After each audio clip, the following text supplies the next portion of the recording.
We are Onyx Imaging. We are the highest rated and most reviewed printer service center in Oklahoma. Hey there YouTubers, it's your girl Brett over here at Onyx. Today I'm going to show you how to change your toner on an Brother HL L5200dw. So first thing, you want to hit this button right here. That's going to open your front hatch. Pull this little lever out. Then you have this little green tab right here. If you press on that, it'll release the toner from the drum. So just set your old toner to the side. Go ahead and unbox your new one, and then you'll just take it and insert it right there.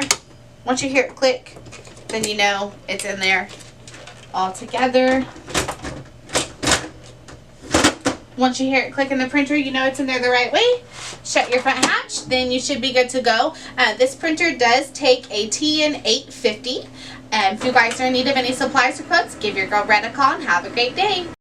We are Onyx Imaging. We are the highest rated and most reviewed printer service center in Oklahoma.